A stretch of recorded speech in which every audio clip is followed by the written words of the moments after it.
The uneasy relationship between politicians and the press has always been one of the most fascinating dynamics in modern democracy. At its core lies a constant tug-of-war between power and accountability, between leaders who wish to shape the narrative and journalists whose job it is to question, probe, and sometimes challenge the very authority those leaders hold. Few figures in American political history embody this tension as dramatically as Donald Trump. His interactions with the press, particularly with reporters like Katie Tur, illustrate not only his personal approach to handling criticism, but also the broader shifts in how media and politics collide in the 21st century. To understand why the Trump-Katie Tur exchanges captured so much attention, we have to step back to 2015, when Trump first descended that golden escalator at Trump Tower to announce his candidacy for the presidency. At that time, few journalists or analysts gave him much of a chance. His announcement speech, filled with controversial statements about immigration, was dismissed by many as a publicity stunt rather than a serious political campaign. Yet, as weeks turned into months, Trump defied all predictions. He began to dominate television ratings, rally crowds by the thousands, and command endless cycles of news coverage. Katie Tur, then a correspondent for NBC News, was one of the first major reporters assigned to cover his campaign on a near-daily basis. Tur's role quickly became complicated. Covering Trump meant reporting on his every rally, his unscripted remarks, and his unorthodox style of campaigning. But it also meant being thrust into the spotlight herself, because Trump had a habit of calling out reporters directly during his speeches. He would gesture toward the press pen at rallies and refer to journalists as dishonest, biased, or fake news. In Tur's case, he often singled her out by name. On more than one occasion, he told the crowd to look at Katie, portraying her as an example of media unfairness. This was not just political theater, it was a deliberate tactic. By personalizing his criticism of reporters, Trump reinforced his larger message: that the mainstream media could not be trusted, and that he alone was the unfiltered voice of the American people. For Tur, the experience was surreal and sometimes unsettling. In her memoir about covering the Trump campaign, she describes the feeling of standing in a rally while thousands of people, encouraged by Trump's rhetoric, booed and jeered at her simply for doing her job. What had once been the relatively anonymous task of following a candidate's daily movements had suddenly become a stage where she was both a reporter and a target. This dynamic reveals one of the most striking features of Trump's political style: his ability to merge media coverage with his own performance, blurring the lines between news, event, and spectacle. But what made these exchanges resonate so widely was not just Trump's behavior, but the context of American media at the time. Trust in journalism had already been eroding for years. Surveys from organizations like Gallup showed that by 2016, only about 1/3 of Americans expressed confidence in the mass media to report news fully, accurately, and fairly. Among Republicans, that number was even lower. Trump did not create this skepticism, but he weaponized it. By constantly framing the press as an adversary, he tapped into a pre-existing frustration among many voters who believed that journalists were out of touch with their lives and concerns. Katie Tur, in that sense, was never just Katie Tur. She became a stand-in for the institution Trump's supporters distrusted. This strategy was highly effective. Consider the coverage metrics. Throughout 2016, Trump received billions of dollars worth of free media attention. Networks aired his rallies live. Cable news shows dissected his every statement, and his presence guaranteed ratings. In turn, Trump criticized the very outlets that gave him so much exposure, accusing them of bias and dishonesty. It was a paradox. The more he attacked the press, the more coverage he generated, and the stronger his bond became with his base. Katie Tur's reports, along with those of other campaign correspondents, were not just journalism, they became part of the story itself. The tension came to a head during moments when Trump felt cornered by tough questions. In press conferences, when Tur or others pressed him on inconsistencies, policy details, or controversial remarks, he often deflected by attacking the questioner rather than addressing the substance. This adversarial posture was not unique to Trump. Politicians throughout history have bristled under scrutiny.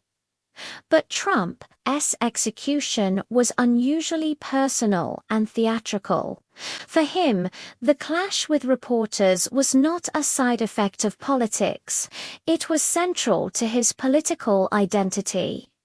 To place this in historical perspective, we can compare Trump's press strategy to that of past presidents.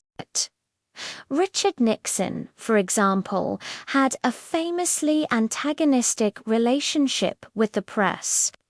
Keeping an enemies list of journalists he felt were out to get him. Yet even Nixon, despite his resentment, maintained a more formal relationship with reporters. He rarely called out individuals by name in front of rally crowds. Ronald Reagan, often called the great communicator, mastered television by projecting optimism and charm. But he also kept journalists at arm's length when it suited him. Bill Clinton navigated scandal-era coverage with a mix of confrontation and persuasion, while George W. Bush faced relentless questioning over the Iraq War but generally kept his criticisms of the press measured. Barack Obama, though admired by many in the media, also had tense moments, especially when journalists challenged his administration on surveillance or transparency. What makes Trump stand out is how openly and aggressively he personalized his feud with the press, making it a defining feature of his campaign and presidency. Katie Tur's coverage illustrates the impact of this approach on individual journalists. Unlike policy experts or opinion columnists, campaign correspondents often live in close proximity to the candidates they cover, traveling on the same planes and buses, attending every event. This proximity creates a unique dynamic. The journalist is ever present, observing, reporting, and sometimes confronting the candidate. For Trump, that closeness provided a convenient target. For Tur, it meant navigating a professional role under extraordinary pressure. She had to continue asking questions and filing stories, even as the subject of those stories tried to discredit her in front of national audiences. By the time Trump won the presidency in November 2016, the battle lines were firmly drawn. His supporters saw the media as hostile, and the media, in turn, grappled with how to cover a president who treated them as an enemy rather than a partner in the democratic process. Katie Tur's experience on the campaign trail became emblematic of this larger struggle. She was both a witness to history and a character in it, illustrating the personal cost of political theater when it collides with the work of journalism. As Trump transitioned from candidate to president, the stakes of his relationship with the media only intensified. The campaign trail antics that once seemed like unorthodox showmanship transformed into the governing style of the Oval Office. Trump carried his combative approach directly into the White House press briefings, morning tweets, and televised exchanges. Katie Tur was no longer on the daily beat following him city to city, but her earlier experiences had foreshadowed the broader reality that all reporters would face in the Trump era. Covering him was not only about policies and decisions, it was about confronting a leader who actively sought to delegitimize their role in democracy. One of the most symbolic moments came in February 2017, during Trump's first month in office, when he held a fiery press conference that lasted over an hour. Reporters pressed him on issues ranging from Russian interference in the election to staffing controversies within his administration. Instead of offering measured responses, Trump repeatedly accused the press of spreading lies and pushing fake news. He claimed that the media was the enemy of the American people, a phrase that stunned many observers because of its authoritarian overtones.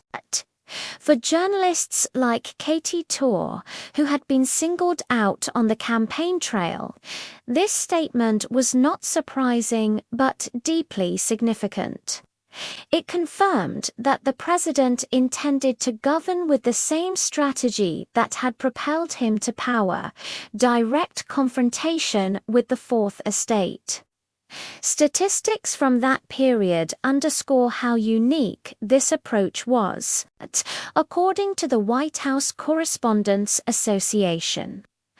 Trump held fewer formal press conferences than most of his predecessors, opting instead for rallies and social media posts to communicate directly with his supporters. On Twitter alone, he posted more than 25,000 times during his presidency, often using the platform to bypass traditional media gatekeepers. While other presidents certainly criticize the press, none had relied so heavily on alternative channels to shape the public narrative. For the press corps, this meant that their reporting was constantly challenged by a parallel stream of unfiltered presidential messaging that resonated powerfully with his base. Katie Tur continued to cover these developments from her anchor position at MSNBC, often contextualizing Trump's behavior with insights from her campaign trail experience.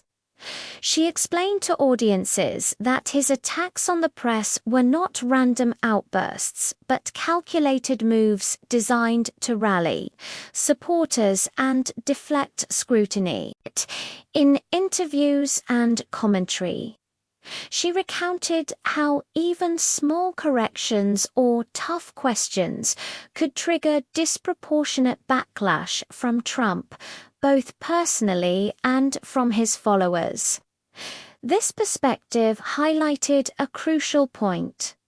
The war on the media was not just a background feature of Trump's presidency, it was one of its central pillars. But the Trump press dynamic cannot be understood in isolation. It also reflects broader shifts in the media landscape itself. Cable news had become more partisan, with networks increasingly catering to ideological audiences. Social media amplified outrage and rewarded sensationalism, creating echo chambers where misinformation could spread quickly.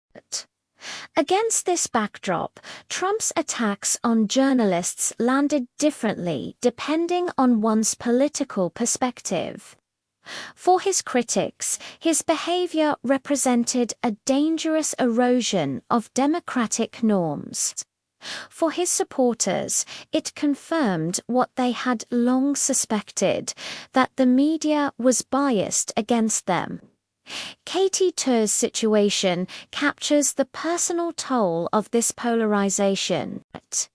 She has spoken publicly about the threats and harassment she received while covering Trump, including hostile encounters at rallies where the crowd jeered at her by name.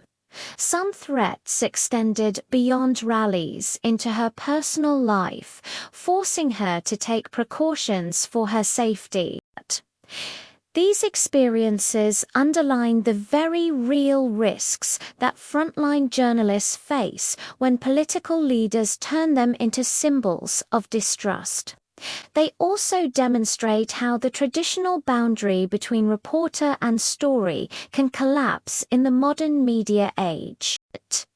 To appreciate the magnitude of these shifts, it helps to compare them with earlier moments in American political history. During the Watergate scandal of the 1970s, reporters like Bob Woodward and Carl Bernstein became household names for their investigative work that eventually led to President Nixon's resignation. Yet, despite Nixon's hostility toward the press, his attacks were mostly behind closed doors. He called reporters enemies privately, but rarely framed them that way in front of mass audiences. Trump, by contrast, made his disdain for the press a central element of his public persona. This difference illustrates how media environments have changed.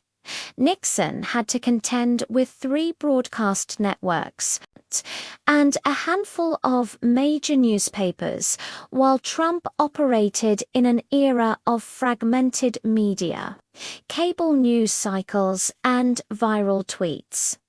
The implications are far-reaching. When presidents clash with the press, it shapes public trust not only in journalism but also in democratic institutions more broadly.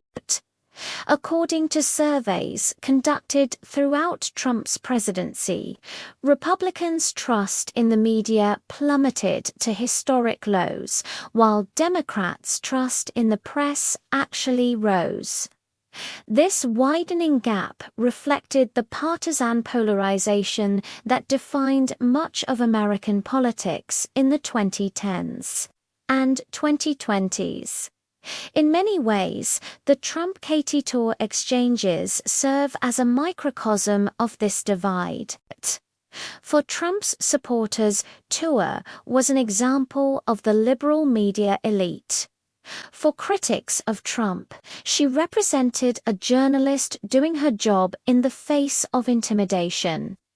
Another important aspect of this story is the role of spectacle. Trump understood perhaps better than any modern politician, that conflict with the press generated attention. Each time he sparred with a journalist, the clip circulated widely online, fueling debates and dominating headlines. His rally crowds loved it, his opponents fumed over it. Either way, he remained at the center of the conversation. This constant cycle of provocation and reaction reinforced his brand as a fighter against the so-called establishment. For Katie Tur and other reporters, this meant that their professional questions often became fodder for political theater, reducing serious issues to viral moments. Yet it would be a mistake to view this purely through the lens of Trump's personality. The deeper issue is how democracy negotiates the balance between elected leaders and a free press. The founders of the United States enshrined freedom of the press in the First Amendment precisely because they understood that unchecked power threatened liberty. The press was meant to serve as a watchdog, scrutinizing leaders and informing the public. When leaders attack the legitimacy of the press, they chip away at this safeguard. Katie Tur's experiences show how this constitutional principle plays out in real life. The watchdog can bark, but the master of the house can also try to convince the neighbors that the dog is vicious and untrustworthy. At the same time, the press is not immune to criticism. Mistakes, biases, and sensationalism have eroded trust in journalism over decades. Trump capitalized on these weaknesses, pointing to errors as evidence of systemic corruption. For journalists like Tur, this created a delicate challenge. Acknowledging the imperfections of the press while defending its essential role in democracy. Striking that balance was no easy task, especially when the president himself was leading the charge against them. The Trump press saga also raises questions about the future of political communication. If a president can bypass traditional media entirely through social platforms, what role remains for reporters? If trust in journalism continues to fracture along partisan lines, can the press still serve as a common source of truth for society? These are not abstract questions, they are practical concerns for how citizens make decisions, how policies are debated, and how accountability is enforced. Katie Tur's journey from campaign trail reporter to anchor and commentator embodies the evolution of these challenges. She has described how her early encounters with Trump shaped her understanding of the fragility of truth in the modern media environment. Her reporting is not just about what Trump said or did. It is about how those words and actions reverberated through a society already polarized and distrustful. In this sense, her story is less about a personal feud and more about the broader dynamics of how democracy functions in the age of spectacle. As America reflects on the Trump era, the question of media credibility looms larger than ever. Poll after poll shows declining trust in mainstream outlets, not just among conservatives, but increasingly across the political spectrum. While Trump accelerated this distrust, he did not create it. Decades of consolidation in the media industry. Sensational coverage driven by ratings. And widening cultural divides all contributed to an environment where many Americans view journalists with suspicion. Katie Tur's experiences crystallize this broader reality, being on the ground, facing jeers from crowds, and living through the daily grind of skepticism and hostility brought this abstract trend into sharp, undeniable focus. At the same time, the Trump years forced a reckoning within journalism itself. Many reporters began asking hard questions about their role in amplifying conflict and spectacle. Did constant coverage of every Trump tweet and rally contribute to the polarization? Did the media sometimes allow itself to become a character in the drama rather than an observer of it? Tur's reflections, along with those of many of her colleagues, suggest that while coverage was often necessary, the way it unfolded sometimes blurred the line between informing and entertaining. This tension continues to shape newsrooms today as they grapple with how to cover figures who thrive on outrage without becoming complicit in the cycle. Another dimension of this story lies in the power of alternative media ecosystems. During the Trump presidency, platforms like Fox News, talk radio, and later online influencers provided narratives that diverged dramatically from those of mainstream outlets. For millions of Americans, these sources were not secondary, they were primary. When Katie Tur or NBC broadcast one version of events, alternative channels often framed the same story in an entirely different way.